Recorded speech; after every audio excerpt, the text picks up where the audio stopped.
Welcome, everybody, to Too Legit to Crit, a tabletop role-playing podcast hosted by two people who are secretly hoping to also be bought out by Roll20, as they seem to be buying fucking everything right now. Hosted by some people who are about as useless as 5e CR systems. Oh! It's hosted by two people who treat all unknown phone calls as if they were the Call of Cthulhu. It's hosted by two people who are about as predictable as a rogue's edgy backstory. It's hosted by people who always go last in initiative because we like to be fashionably late. Hey, you said this before we started recording. I went, don't worry about it. Just put the disclaimer out there. Don't worry about it. We ain't no Critical Role. No. We're not Glass Cannon. No, we got this. No, we got this. Just, if they want to make noise, they're kids. They're going to make noise. If it's a dog, it's a dog. It's going to make noise. I have no problem with it whatsoever. Yeah, no, life is life. Yeah, exactly. Exactly. Which, speaking of which, so we played Mutants and Masterminds last night. We are actually supposed to be playing, right now it's Savage Worlds. It's that sci-fi one where I play the Construct. Yeah. But I think he's going to switch it to a D6 system. So we'll be visiting some old D6 systems, and I'll let you know how that goes. Yeah, definitely. 2 weeks, but definitely. Yeah. Yeah, I want to know what kind of systems are getting used. Yeah. Well, because D6, you never see that anymore, really. Like you do more than you'd think. Well, I mean, you see it, but it's not popular. Let me put it that way. Like, beg to differ. Who's popular? Powered by the Apocalypse games. Monster of the Week. Blades in the Dark. See, you're going to laugh. The only time I ever hear about those is from you. I never see them out in the world. But you do realize there's a bunch of Powered by the Apocalypse fans. Just absolutely. Yeah, they've listened to the Adventure Zone and they're going, oh. Yeah, it is. I just made everybody have a cardiac arrest. Oh no. No, Blades in the Dark is D6 and. Yeah, it is quite popular. Connell says he needs a Stefan cameo. Oh, he nearly got a Stefan cameo. Yes. Although, if you weren't, so British and asleep at that point, probably would have... What time we're talking? Because I may have been awake. It would have been probably 9:30-ish our time.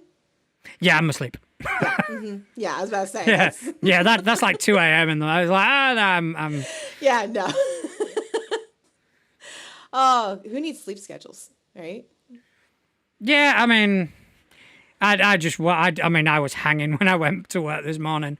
It's like I just had a few days off. Didn't get many hours sleep, and I just walked in and it's like, do not fucking talk to me. This morning, 2 weeks ago, I took 1 week vacation. I've been there for a week. I was waiting for people to get their stuff act together. Their stuff act? I don't know. Anyways, it works. Their stuff act, yeah. Get your fucking stuff act together. Right? Get your stuff act. That's going to be a thing now. But I was waiting because I'm leaving soon. I'm gone in another 2 weeks. And I'm like, okay, they'll figure it out. Finally, I had enough residents come up to me. They're like, this is still wrong. I'm like, I'll fix that. Just give me the computer. I'll fix it. Yeah, just get in and see all the fires that I needed. To be fair, I will say that this time around hasn't been too bad. Previous times I've walked back and there's 160 emails. It's like, oh, fuck. Okay, do you know what Connell means by the old WEG D6 system? I don't know. It's an abbreviation I'm not familiar with. I thought you knew everything, John. Come on. I don't know everything. I know a lot of things. Not everything. I know nothing. I don't even pretend. West End Games, Men in Black, nothing. Star Wars, Ghostbusters. Oh, new Planet of the Apes game. I have seen that advertised. Not really looked into it, to be fair. I was watching Planet of the Apes when I was a kid, Heston. You dirty damn ape, that thing. I'm curious to see how close they stick to that with a new one. And I want to play the game. I want to be a human fighting the apes. I don't know if that's. I'm sure you can be. I don't know. I've just seen it. Real life. I've just seen it crop up on like Facebook and whatnot. Haven't really looked into it too much, to be fair. You know, I mean, nowadays there are so many systems that are cropping up on my Facebook that I Yeah. don't have time to look at them all. Who was it? Someone was joking about it on Threads about how they got an advertisement for their own game system, like on Facebook. I don't know who it was, but that's like isn't that the epitome of the world we live in right now? It's like, oh, you're interested in this thing? Here, have this thing. I already have that. Like, I mean, Justin always used to message me kind of going, I've just been recommended one of our videos. oh, that's good. That's good. Justin, wherever you're at, we miss you. Get your butt here. Yeah, Justin, come on. Ignore Yeah. work, man. Seriously. This Nobody is needs to work. important. Nobody. Yeah, Exactly. this is so important. You know, we don't We're, need money. Speaking of which, So, speaking of money, yeah. so obviously I did make a joke about it at the intro, and you did kind of say they're becoming the new Disney's. Roll20. Roll20 buying the fuck out of Demiplane. Yeah. Who'd have seen, who saw, I mean, it's old news now, so we don't have to go over the fucking news about it, but who saw that fucking coming? I don't know, because see, when D20, like I got introduced to D20 during COVID, right? And it sucked. Like, it was not great. And then I was reintroduced into it a couple years later, and it was better. So part of this, like, can someone who knows how to work D20 show me what the amazingness of it is? Because I've not been impressed yet. So when I was like, oh, they bought the thing, I'm like, how? Why? What? I was like, okay. I mean, Roll20, you're always going to get, when it comes to virtual tabletops, you're always going to get Oh, boy, not D20. your sort of the fan groups, as it were. Yeah. I left Roll20 a while back and I went to Foundry, which, you know, is good. I enjoyed it. It did a lot of things, especially for Pathfinder. But obviously you're going to get people, oh, Roll20 sucks, oh, Foundry sucks, and all this. So I'm just going to avoid all that from the top. Roll20 does what it says on the tin. It's a virtual tabletop. Yeah. And the problem I had with something like Foundry is that it did too much. Oh. To the point where if Foundry wasn't working correctly, my players froze. And it's like, roll a fucking dice and add a bonus. That was so my very first encounter with Pathfinder was on Roll20, and the DM was learning Roll20 at the same time that I was learning Pathfinder. So like there were other things wrong with it, and it was a good storyline, good game. Like I'm not trashing, you know, him and or his game, but like something would happen on the side, and we try to be figuring out a role. Wait, does that include this bonus and this expertise? Because this character plus this, and he's like, well, I don't know. So like by the time we get through all of that, it was like, can we just roll the dice? Like, do we have to use this? Like, this is. Yeah, and it's like, oh, remember to click this button which adds +2 to your roll. Can you not add +2? Can you just not, you know, if you roll a 17, add 2. I have to use my fingers, but I can still do it. Yeah. Yeah, so that's kind of, I mean, don't get me wrong, I think Foundry is, you know, objectively more functional than Roll20, but it doesn't necessarily mean it's better. Yeah. Well, know. and again, that comes back to the whole conversation of what is better. You know, it depends on Yeah. each person, on personality, on taste, on flavor, on whatever. So like if you love Roll20 and this is great news for you, then awesome.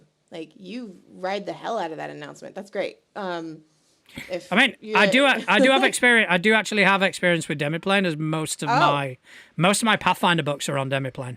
Really? It is what they tried to basically recreate D&D Beyond without D&D, as it were. That seems complicated. So essentially, it was the person who first created D&D Beyond before it got bought out by Wizards of the Coast. So they've created Demiplane, which serves multiple systems. So you've got a character builder, you've got all your rule books. You can, you know, have a compendium where you can check out all the rules. The only problem is I always found it ridiculously slow. Oh, now does it matter what rule book you use though? Like, is it one system or is it any system as long as you No, plug it no, in? Or it's got a bunch of systems. It's got okay, Pathfinder, Avatar Legends, Alien. so it's kind of like Hero Labs where it's got like the systems in it already. Yeah, I mean, Okay. but I saw it more as a contender to Hero Lab when it first came out. Yeah. But again, it's not quite as polished. It's not there yet. It will be good, but Yeah. it's taking a while to get to where it needs to be. I know what it is. I have not ever interacted with it, so now I kind of want to go play with it and be like, all right, what are we looking at? Like, what But you yeah, doing now that in Roll20's got it, Roll20? I don't know. It might be better for the whole integration side of things. Or it might be like Disney buying Marvel and it's just gonna. But that's also a personal opinion, so don't take that to heart. Oh, there's a lot of opinions about Disney and some of the properties they've bought lately. Gosh, yeah, but that's not our job. That's not odd. Although I do like to tell people, yeah, I think Star Wars is better now that Disney's got it. Ooh, how do the reactions go with that? Don't know, don't care. If they want to get angry over some stupid shit like that, it's on them. I would love to say that just to watch the room boil. Like, Yeah, but that is my entire MO. yeah, absolutely. You know, Absolutely. if there's a powder keg, I am the match. You know what I want to play? Oh, this just hit me like a ton of bricks. You know, like Disney Infinity, Super Smash Bros, things like that. Yeah. I want to play that tabletop style. I want a battle brawl of characters you know, make their stats out, and let's do a dungeon crawl / battle brawl. Like, why not? I don't see it. I mean, Yeah, it's doable. it's very doable. You know, John's like, I why mean, the fuck do I let her talk? no, it's just, you know, the wheels are turning. Yeah. Star Wars, which I mean, there's already Star Wars tabletop role playing games, but this would specifically be like battle brawl. The DM is the ref. Like, Connell's just put in the chat, you're the powder keg? You like to instigate? Nah, I am more the match. I like to push people over the... sure. Oh, don't ignore the next part. Sure, Liberator is innocent. Of course he fucking is. I mean, Yeah. Liberator is innocent. Thanks for coming on. So we don't have still Justin, but we do have a Justin. Yes, this Yes. is my Justin. You have your Justin. This is my Justin. Is Because this a my Justin can beat your Justin in a fight? Oh, because- Good luck. absolutely, absolutely, absolutely, without question. I think we'll just have to pit them against each other like fucking Pokemon. I agree. I mean, what if we team up though? Then That is then true. I'm out of that situation completely. Then you're gonna just go at John. It's fine. I mean, Because wait, you played I've you seen played less D&D, erotic right? things in my life. me? Yeah. Yeah, a lot. That's So both Justins play D&D. John, you're fucked. Like, you are outnumbered. I think just by the fact that it's D&D, I'm outnumbered because, you know, market share. yeah. Well, that's the thing. I mean, fair. I That's don't the just thing. play D&D. I'm really trying to branch out. So it took me way too long. Yeah, I please just tell us. switched. I would say I just switched from D&D to Level Up. And that's not because I want to stick it to the man or like, fuck the system. I like D&D 5e as a system. I just like Level Up more. That's all it is. There's nothing. I have nothing bad to say about D&D other than the people who made it. That's but fair. I feel like that you can. I already have the books. I'm not going to throw them out. Like, this is No, gonna I do no understand. good. It's like a lot of things, you know, with like movies and books and things like that. It's like you don't necessarily have to hate the media, but like you can absolutely hate the people behind it. So that's my personal stance. Maybe that's a hot take for this show, but No, I don't think it's a hot take at all. Like, I think for certain things, like some people are like, "Oh, you have to separate artists from art." I think that if you can do that and it not morally hurt other people, go for it. But sometimes I feel like even when you support the art, you're still supporting the artist, and it's that's like, fair. as soon as other people start getting damaged or hurt, I'm out. I'm like, nah. But I just think it's funny. I honestly, if you were to actually sit me down and just kind of go, what is it you don't like about 5e? I kind of go, nah, I don't really give a shit about it. but I just think it's funny. Unfortunately, I'm one of these people that's like, yeah, That's all okay. right. If it's not for you, it's not for you. I mean, I was that's gonna kind of the cool thing about there's so many different like TTRPGs out there, you know, It's just- like all these different it's just- systems and stuff. It's just funny slagging it off. I can't help myself. There's nothing wrong with that though. Like I just like what Justin said. Like that is something about the TTRPG community is that there's so many systems you can play that if something isn't your jam, go pick up another one. Like, and that counts for systems, that counts for people, that counts for shows. Like it's literally like people think it's you have to do this in mainstream or else it doesn't count. I'm like, no, you can do whatever the hell you want, bro. Like. Mm-hmm. And have fun. Again, I say that so many times on the show, someone's gonna end up duct taping my mouth, but like it is a game. The word game is in the title. Have Yep. fun. Like, yeah. Yes. So, speaking of this wonderful hobby that we have, what have you guys been up to during the week in terms of gaming? Justin? Well, this week, our normal group did not get together this last Friday, so I'm hoping we will this Friday.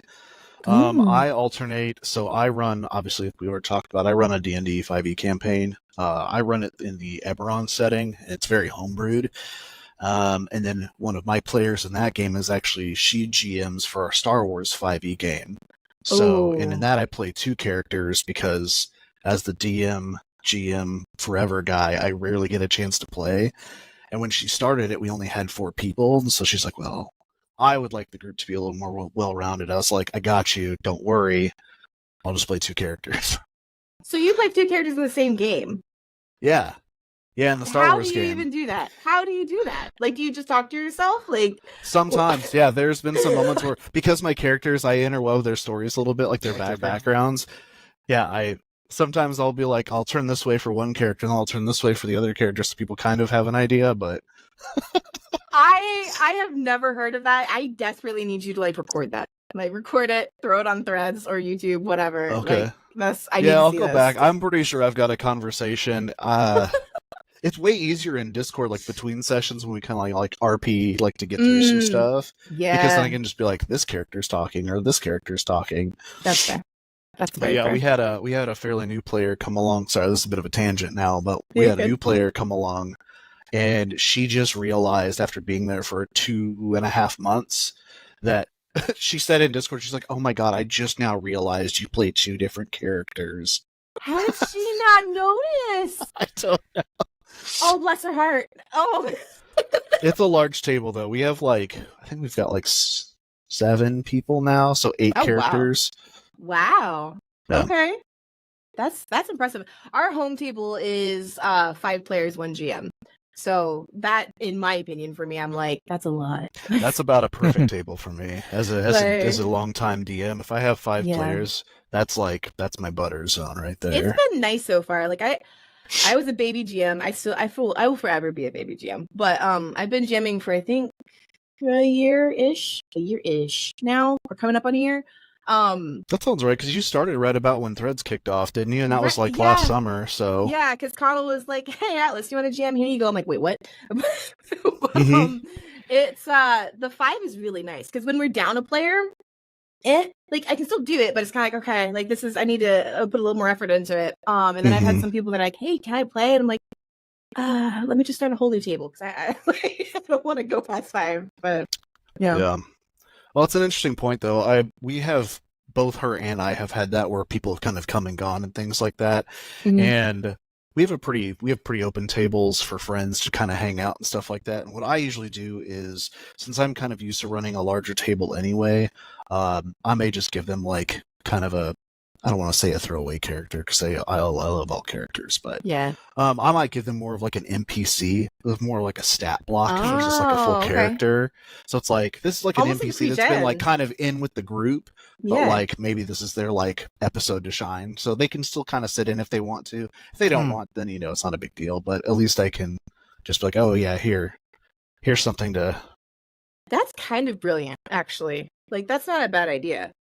I might have to use something like that. Like using tweak it a little stat bit blocks to my... is really helpful for that, so that way you don't have to Yeah. generate a whole character. I have a bunch of I'm moving. For anybody who's watching this and doesn't know, I am moving like across 3 states.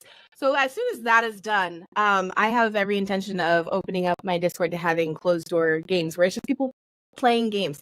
And that is one thing I've always struggled with is like, okay, do I need to like chase down all these people and come up with characters for each one, or do I do a pre-gen or a stat? So that's an interesting way of kind of introducing a new character into a table that's already running, and I really like that.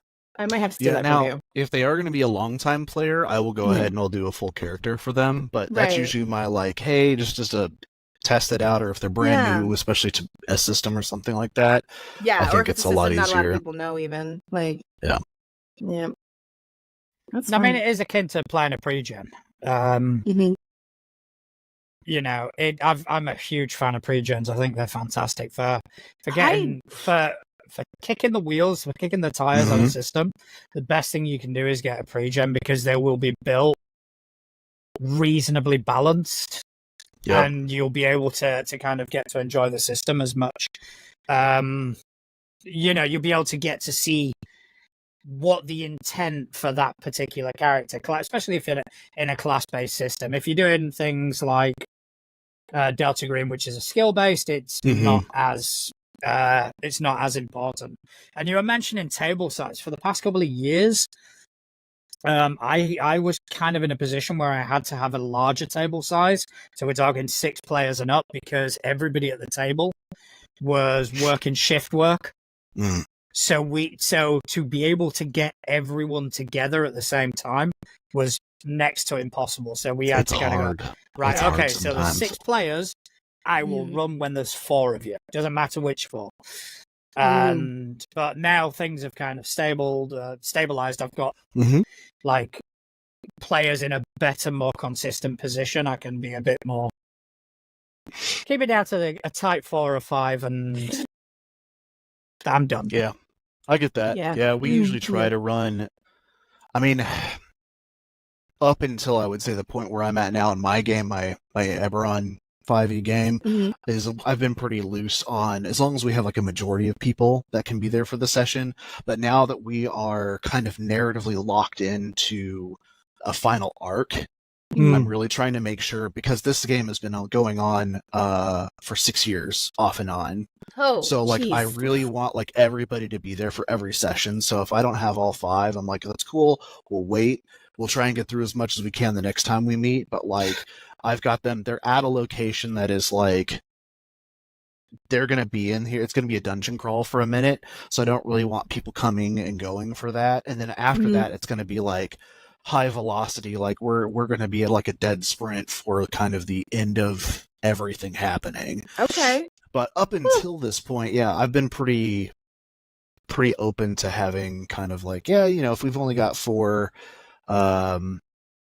out of the 6 or whatever, that's cool. You know, we can kind of make do. But back to your point though about pre-gens, I also find that really helpful for like session zeros, or for a table full of brand new, like people that have never played or played that system. Yeah. Having pre-gens just to say, these aren't going to be your permanent characters, but this is just so like it's balanced for the gameplay, just to get a feel for how shit works. And then, you know, that's a pretty easy way to go. Tokens, you know. But I'm inclined to agree. I'm kind of now leaning more on the side of Theatre of the Mind, because I think it creates better role play.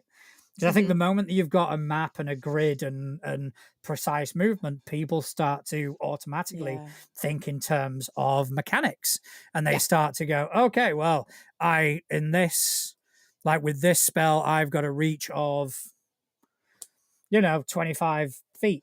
Okay. Yeah. You're 30 feet away. No can do. Bummer. Yeah. Whereas I think if you're doing Theatre of the Mind, gives you as a GM a lot more flexibility. It gives the players a lot more chance to be creative. Yeah, I had a player do that to me yesterday, or not yesterday, sorry, last time I played. Wow, my brain. Told you, the not being at work has really messed with my timeline in my brain. But I had this treant, this cursed, horrible, whatever treant that was slowly making its way towards an encampment. One of my players was like, well, I was 60 feet, and then there was another 60 feet, and they made it there. So would I be able to? And I was just like, it's been walking towards you this whole time. Just make the spell. Like, like you trust me, you're in range. Yeah, just wait till you have flying creatures and Pythagoras starts coming out.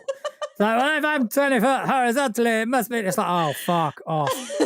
To the point where you just go, yes, you reach. I don't care.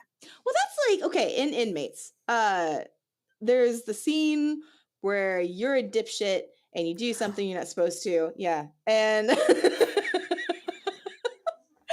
I remember when that scene happened, like we were able to role play through that scene. And I think that if Connell had stopped and be like, well, technically you're 15 feet away, so you wouldn't have heard this or that, like that would have killed it. But we were able to just role play straight into that. And it was this beautiful storytelling thing that made me absolutely angry. But you know. But that's it. It's slowing down because, you know, in Pathfinder and D&D, it's when you get into combat, everything slows down. Mm-hmm. You know, Yeah. and I prefer systems where that isn't as noticeable. I prefer systems where the shift isn't, okay, now we're going into initiative. Now we need to start focusing on what our pieces of paper say as opposed to what you want to do as a character. You know, because sometimes I'll want to do something. My character will want to do something. Oh, but I don't have the skill. Yeah. So it makes the amount of times that's completely happened to fucking me. pointless. We were playing Mutants and Masterminds, and I was playing like a really, really fucked up version of like Batman 2.0. Like I was Batman's adopted daughter that's mentally like emotionally cut off. That's the point. And I had all these To be cool fair, ideas. if Batman's your dad, Right? you're gonna have fucking issues. Exactly. Like that was the whole. You would have loved that game, John. Like it was so dark, and not in like an overly dark way, but like realistically, like. Oh, it was good. It was good. But anyways, the point is, I'm on this truck, and I've got my crossbow because that's my character's thing. And I was like, oh, I want to do this, this, this. And Connell just looks at me. He's like, no. Like, what do you mean no? He's like, that's not even possible. And I was like, okay, well, fine then. I got all butthurt about it. But like he just said in the chat, like some people need to know the exact measurements because for me, it is helpful for me to be like, I've learned to not ask, hey, can I do this and this? Be like, are they within 30 feet of me? You're like, yeah. I'm like, okay, this is what I'm doing. I've switched from can I to like, you know. But it depends on the game, you know. I mean, I kind of looked into running Pathfinder without maps and tokens, and so much is predicated on location. Spells, everything has a reach, everything, and it's like it's just not feasible.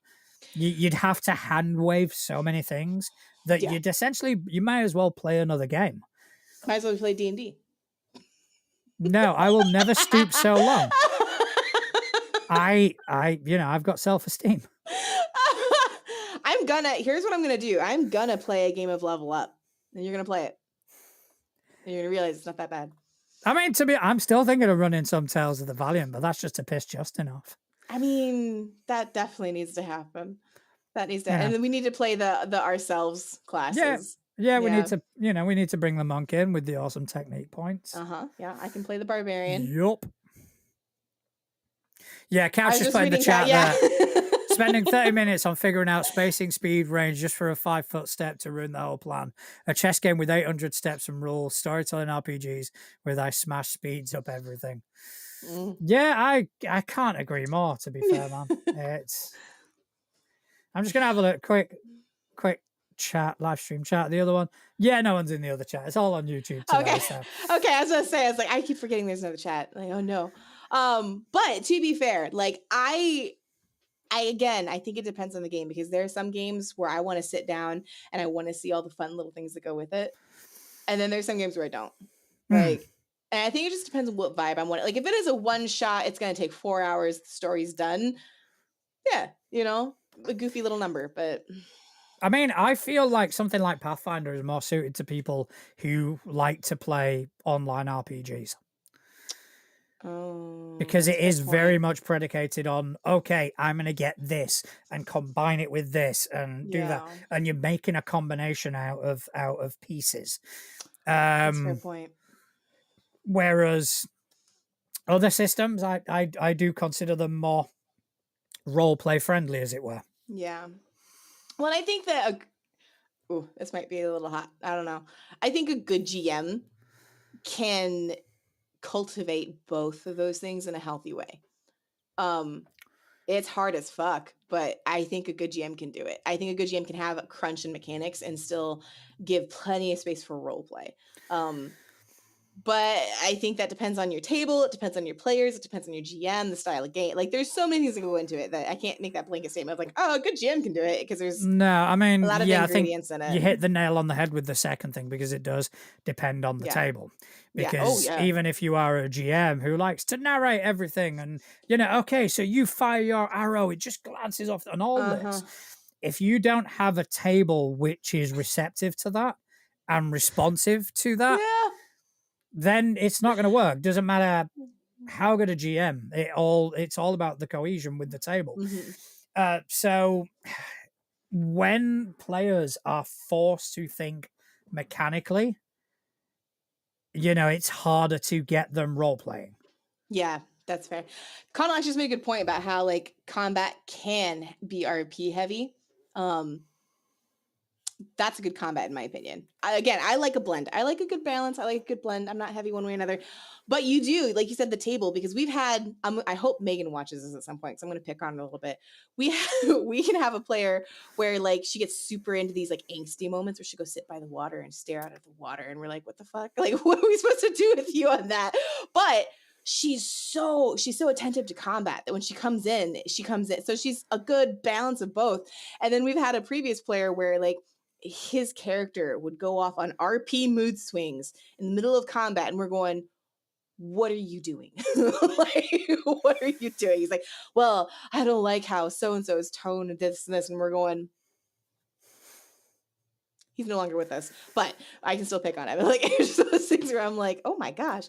So I think that there does have to be a healthy balance at a table, which is why I'm terrified of joining random tables. I'm just gonna put it out there. Like, you shouldn't be, though. You shouldn't be, because random tables are always like, from my experience, and obviously I organized a lot of random tables and I played at a lot of random tables. There's always a baseline, and that's kind of where they hover. There's there's the kind of middle ground everybody kind of clings to just to be safe. So nobody kind of goes in with the whole I watch too much Critical Role bullshit. I'm just gonna throw it out there. And then nobody, on the other hand, is kind of the opposite way. There is kind of that. They are quite balanced in terms of role play versus mechanics. Even Pathfinder Society, which is basically all mechanics. Yeah, right. No, we're good. No affiliation. Do we have to say that for legal purposes? Like, oh, sorry. Yeah. No, it'll be us doing like the Blue Dog Family game. Yeah, it'd be bluesy. Yes, exactly. Or as Azuli. Yeah. Bluesy exactly. and her sister Parchis. Yes. So, oh man. So let's before we kind of go into your career and your sort of the systems that you design, let's talk about your point of view as a player. What would be your go-to system? What would be your? Can I time out? Yeah. That isn't your own. Yeah. Okay. No, of course. I actually would never say one of my own, just because it feels weird to play your own games. Yeah. But it's very strange. I don't think I can say like one system. Like, it depends on my mood, and I'm one of those people who switches systems a lot. Because like, excuse me, like PBTA, I play a whole lot of. But then I really love, one of my favorite systems is also Traveler, which is like the antithesis of PBTA. Oh yes. But I love the heart of Traveler, which is like about the fragility of life and how dangerous it is in space, which like most people don't really think about that, but it's like, I love, like, even from the jump, like as a designer, looking on it now, it's different than when I first started playing. And I love character creation in Traveler. It's so much fun. A lot of people bring out like Fiasco late night at cons. Like, me and my friends get together and we just do roll up Traveler characters just because it's so much fun. And I just love that. Like, how many systems have, like, in their character creation, like, you can get old, and like you can your physical ability, you know, you want to stay in it long enough to get the correct amount of skills, but if you stay in it too long, then you start losing your physical abilities. There's just like right there in the character creation is like this very clear, you are a fragile, tiny little thing living in this giant space, and it's deadly. It's almost a game in of itself. It the is. Traveler, the character creation. I remember the first time I did it, I was blown the fuck away. It was so much fun. It's so fun. But I always like gamey games where there's interminglings of different mechanics and games within the game are my favorite no matter what. Yeah. Like I've yet to find one that I'm like, oh, that sucks. But you know, there's some out there, I'm sure. Yeah. I've been on They'll stay unnamed. Yeah. I've been on a kick lately, though, of trying a bunch of indie systems. I find they're really inspiring. They're sort of like I said earlier, I'm a mandolin player, so I do like folk music and stuff like that. It's like these little indie games you're finding on itch.io and stuff like that are like these little like folk art pieces that are really fun to kind of play and see what people are trying to say about the world around them. So I've been in a real feel like artsy, like very pretentious, I'm sure sounding like headspace with just trying things and like what people are like saying through games. Not pretentious at all. I was actually about to ask if that kind of, I'll say love, because it's a love for like the folklore and the mandolin, that whole thing. Did that kind of spur on your Vixens game, or is that just a happenstance? Because I feel like those two kind of go hand in hand a little bit. They do, yeah. I've always been a fan of like folklore and like well-built worlds and things like that. I'm a huge Tolkien fan. My daughter's named after a very weird thing in the Silmarillion, but it sounds like a normal name, so go me.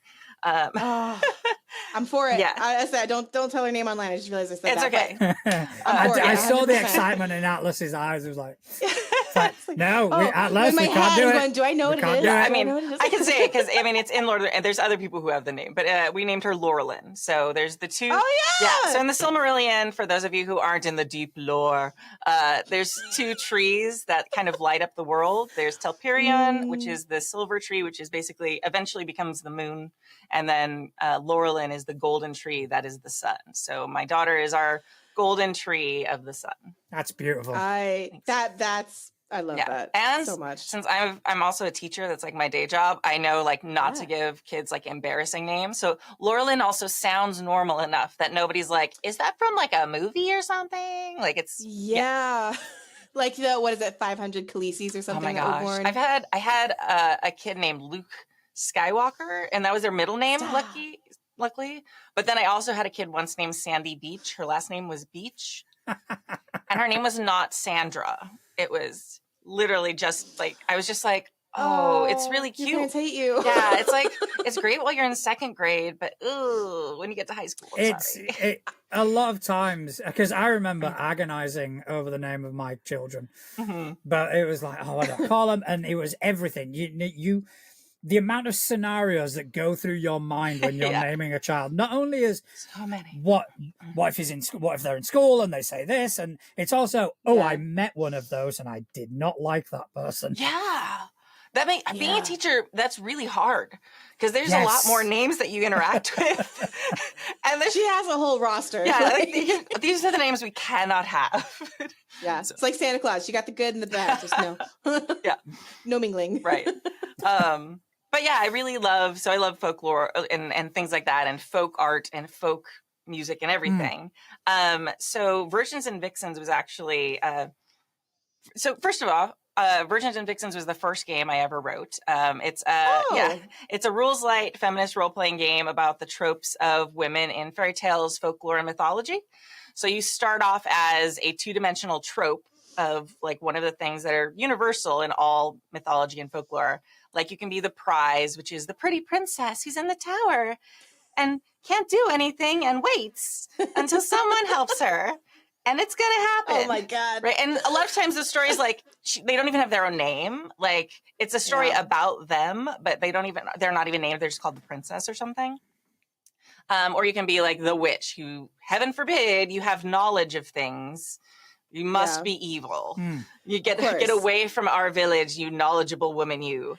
Because that is the case for all women, right? Exactly. Like... So it was actually they on itch.io they have these things called game jams, and like they've kind of Yeah. changed now. A few years ago, it was like you'd have like, okay, and we're all going to write games in 2 weeks. Just write whatever you can, do your best. It's more like an art challenge or something. So it was really fun, and it was Yeah. getting creative. And there was one that was the folklore challenge, and I was trying to think of, you know, I kind of write things from a feminist point of view, named my company after Wonder Woman, all these things. So I was like, okay, I was trying to think of a folk tale that was kind of empowering, and there aren't that many. In fact, I couldn't think of any, No. really. No. So, and I started like looking through things, and I was like, oh, this is a thing across all folklore. Well, maybe that will be what my game is about. It'll be a commentary on how badly folklore and fairy tales really represent women. I love it. I love that so much. That is the thing that stood out to me when I was reading about the game earlier today. It was that. It was, I think it's a genius way to focus a very real problem. Mm-hmm. Yeah. You know, you brazenly say it from the beginning. It's like, this is how you start out. You start out as this 2-dimensional character, and as the game progresses, you flesh yourself out. You become like real person, a lot more in depth, a real person, as it were. And I thought that, I mean, that in of itself, just to codify that and to make it a mechanic is absolutely genius. It is stellar work. Thank you. We're always talking about how character development seems to be the most important thing in a good game. Like the game that you look back and you're going like, man, that was such a good story, such a good game. Usually there's character development and storylines in it. And I find there a lot of times I'll slip into tables where it's kind of like, I want to be the most powerful thing and do the coolest thing, which is totally fine. I'm for it. Like, you smash that building. But the game, like you said, the fact that the entire game mechanic is built around the character changing, like, that's fantastic. And I think you really nailed it. So and cheers on that. Thank you. It's fun, and it was like I said, it was like one of those things that I wrote really, really fast. I literally had 2 weeks to do the whole game, and it's like NaNoWriMo. Yeah, and it was like one of those like forced creativity things. It's like, okay, you've got to do it. So just go with what you want. And I've been really excited about like the reception of that. Like, it was something I sort of didn't spend a lot of time on, and then when I did other games, I had it printed just so my other games weren't alone when I was at a convention table. And then it started selling really well. So it's Serbian kafana?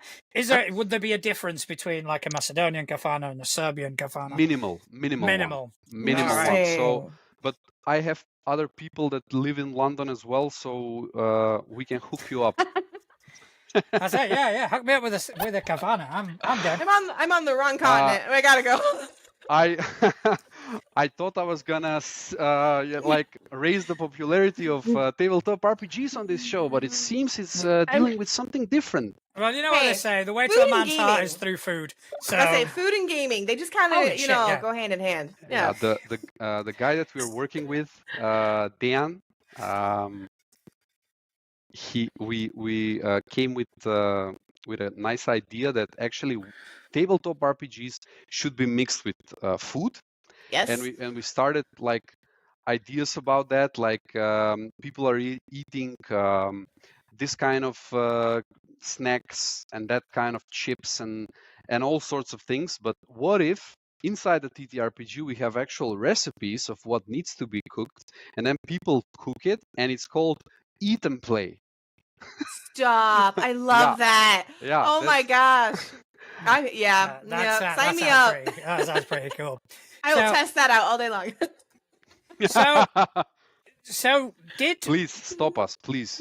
Please. We need to get slightly back on track here. Far be it from me to be the voice of reason in this show. When did that happen? I have no idea. I'm scared. Print and play. Did that happen before Galactic Omnivore? Before you joined Galactic Omnivore? Or did that happen as a result of joining Galactic Omnivore? It happened as a result of joining Galactic Omnivore. It happened me not wanting to do the same thing. It actually started with me doing the same thing. There are 2 games that happened there. One game was an 8th of March game, which was like web build and a mobile build of getting flowers and putting them in a vase and then exporting an image of that and giving it to the woman that you care about. That is super cute, though. Yeah. Oh my it, gosh. it was I like can Atlas is there going, why hasn't anyone done that for me? it was a nice little project. Mm-hmm. And there was another a slightly bigger one where we made a endless runner, me with a guy called Andre, similar name to mine. We made an endless runner. It was called Heart of the Cavern, but then there's this little yellow, like gold armor knight who is running away. But what's different was that the knight, you're not controlling the knight. You are actually the cavern, and the knight has taken your heart. So you are the level, and you are the one who is putting the traps on the lanes, and the knight is the computer actually avoiding, you know, the Yes. traps. That's genius. I want to play that. We can send you a copy for that. We can, Oh my gosh, like, I love that. it's just it never got released, but the build that we have is like completely playable. Everything Oh is my gosh. animated. The UI is great. Like we'll send you that. That is amazing. Yeah. That is I would such a love cool to. idea. I will play it. I'll record me playing it. I'll post it. Absolutely. Sure. Yeah. Sure. No, that sure. is a really cool idea. I mean, Yeah. I think your sort of originality is definitely shifted over to your design in print and play. I mean, Mhm. obviously, Yeah. I first became familiar with print and play because of Dumb Squad. Yeah. Which I thought was such an amazing concept. Thank you. So essentially, you have it's a game that's set in 10-minute increments. Mhm. You are playing an inept group of people trying to stop a disaster, and you've got 10 minutes. And I thought that was fantastic. I mean, we might as well start with Dumb Squad. Okay. How did that let's, come about? What sort of? Well, going into TTRPGs was like learning like a new college. It's we went really into it like students because we understood like, okay, there's been a lot of things going on here, and we haven't touched any TTRPG for like 16 years, and a lot has happened. and we were so involved in PC games and making PC games. But now when I wanted to do this switch, I said like, okay, let's really see what's going on. And Dumb Squad came to be as a result of me learning that there is something in this world called one-page RPGs. Mm. And I was blown away, like, okay, can it be this simple? But how do they do it? Can it be so condensed? And then I spent a lot of time on itch.io, which is which is the thing I always say, like whenever they call me on a show or everywhere, like how do your ideas come by to be like? I spend a lot of time on itch.io in the physical games section, and you're gonna find hidden gems, masterpieces there, wonderful games. And Dumb Squad was my attempt to actually make a one-page RPG. And I said like, okay, how can I make this short, condensed game also time-related short? And then I said, okay, I can make something like a bomb going off or a catastrophe happening that will limit the player and make this tense. And I also listen to a lot of rap music. So we have this, my favorite local band has this song that's called Bomb Squad. Oh, nice. And I was impressed by that song for, I don't know, as long as I can remember. And I said like, okay, these guys are not a bomb squad, they're a dumb squad. I love it. I love it. Absolutely fantastic. And the fact is, in the game, time is a resource. Yes. So and you can spend time to get bonuses in order to help Yes. you accomplish your goal. And I thought Yes. that's a really cool sort of twist on a mechanic. This was the guy that I'm mentioning, Martin. The guy is gonna move. He's the one that came up with that. Like what I do sometimes is I give an idea to him, and he has this wonderful ability. When the idea is there and when the game is already there, he can make something inside, add a mechanic, which is wonderful. So we have different skills because he's a developer and he can always balance things out, you know, and I'm the guy who always gives the spark, and he's like the gasoline. Yeah. Yes. You always need that kind of duo somehow. Like, you know, the Yes. math person and the color person, the, you Yes. know, the cruncher, the developer, and the idea Yes. dreamer. It's so helpful. It's so Yeah, helpful. it's Doing it by great. yourself is so hard. Yes. That's how it happened. And there was this event, and it's all over social media. We went to a Japanese JRPG event, which was put together by another NGO called Pagoda and Comics MK, which is our guys here that deal with comic books locally, and they make their own. And we had this big event where Print and Play actually had, so we had our own first stand, first one ever, and people got to play Dump Squad actually. Wow. And Okay. yeah, That's exciting. and it was great me playing with the people. And at a certain point, I just said like, okay, can I like not be the GM? Do you want to be the GM or the dumber, as we call him in the game? And people said like, yeah, let me try it. And I kind of got out of my seat, and Oh, another good. person came, and I just stood there, and they said like, do we only get one game? Like, can we, because it's 10 minutes, Oh, can we do another one? And I'm that's like, great. yeah, you can do another one. Yeah. And people started piling up, and it was, yeah, it's amazing. And they That's all got a fantastic. free copy of Dump Squad, which is something that you can't really get. You can do that through Drive-Thru RPG. Mhm. But in real life, we are Print and Play, and we always make our games in a PDF format. So we don't deal with shipping and storage, Right. and we always do printable products. So this was a nice chance for the local people to get a printed and folded copy. I mean, you sent me a copy when we I did, first mentioned it, and I read through it, and it was like, seems like so much fun. So it kind of falls within my own sort of preference Mhm. for the game. It's got the tongue in cheek aspect of it, where you know there's meant to be failure. There is meant to be, Yes. you know, you're meant to fail upward, as it were. It's not meant to be a serious game, and I love those sort of games. So yeah, I will, you know, gather some people at some point, and we will have an evening where we just absolutely Lose run it. Yeah. Dump Squad into the ground. People were asking me like, are we doing this correctly? And I'm like, no, the question is, are you doing this poorly? Yeah. Oh, Yeah. If you are, if it's all a mess, good job. then you're playing the game as it's meant to be. That's fantastic. I know Yeah. some people that would absolutely like die from playing that game, but I kind of want to play it with them. Like, Oh yeah, definitely. yeah, like Definitely. let's bring on the mayhem. Let's go. Like I'm notorious. I actually don't think I've ever just like plucked a monster out of a book and been like, this is the monster.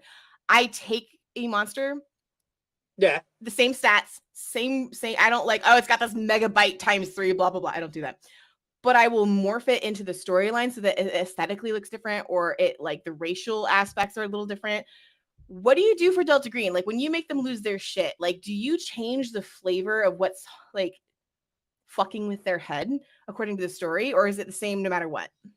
No, it depends. Okay. It depends. A lot of it is because Delta Green is all Eldritch horror. There's not that many descriptions Yeah. Mm-hmm. of especially like the Wet dwarfs. some of the creatures. They encountered a creature which is very, very famous in that sort of genre, and in that genre it isn't even described. So when I described it to the players, I was given sort of carte blanche as to what I would think this nightmarish creature would look like to a person.